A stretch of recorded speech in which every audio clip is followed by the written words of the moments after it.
Boa noite, somos o Grupo J e vamos apresentar a seleção de materiais para o cenário 1, robótica de alta precisão. Pode passar?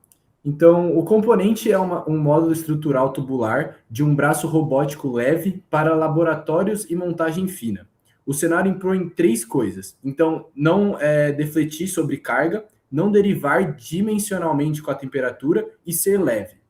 Traduzindo em propriedades aqui, então, que a gente trouxe, rigidez ligada ao módulo de E, estabilidade ligada a baixa expansão térmica, alfa, e leveza.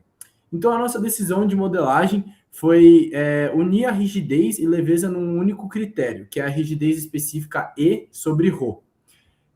Como o enunciado não dá carga nem tolerância, então a gente adotou premissas coerentes com alta precisão, que estão justificadas no nosso relatório. E agora eu vou passar aqui para o Miguel para explicar a metodologia e a filtragem. Agora que o Gustavo já falou um pouco do problema, eu vou passar para falar da metodologia e a gente dividiu ela em 4 passos. Primeiro, as hard constraints, então a gente colocou quais requisitos mínimos seriam eliminatórios, então a gente colocou com E sendo maior ou igual a 60 gigapascal, o alfazinho sendo menor ou igual que 12 partes por milhão por Kelvin e a fadiga sendo maior ou igual que 80 megapascal. Quem não falha não é nem ranqueado no nosso ranking, então esses limites não são arbitrários. O de rigidez, por exemplo, vem de exigir deflexão abaixo de 50 micrômetros num tubo de referência. E agora, passando para a carta de Ashby, a gente dá para ver o filtro que a gente colocou agindo. Então, dos 16 candidatos, só sobraram apenas 10. Então, caíram alumínios, magnésio, inox 304, granito e a vitrocerâmica Zero Dur. CFRP e berílio ficam na região de maior rigidez específica, e depois disso vem os pesos com ranking e a sensibilidade. Legal. E aí, trazendo um pouco melhor num gráfico, né, o peso dos critérios, são 5 critérios que a gente escolheu, que é a rigidez específica, amortecimento e fadiga como benefícios, expansão térmica e custo como custos, né?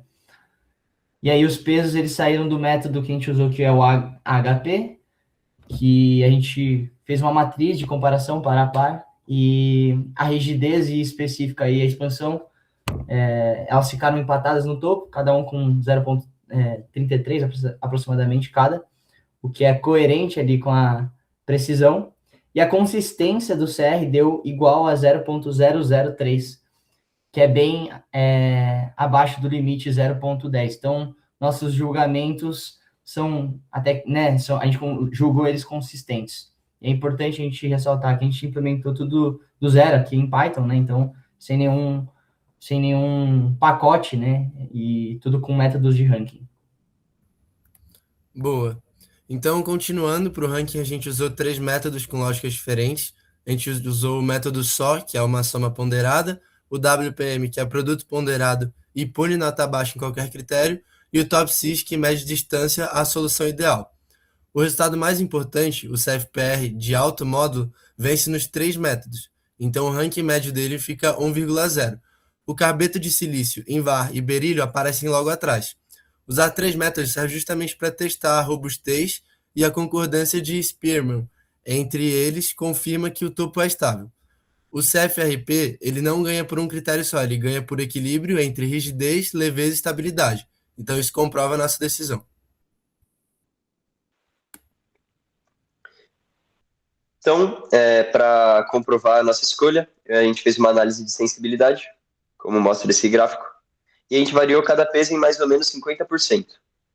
Com essa variação, o CFRP continua em primeiro em todos os cenários.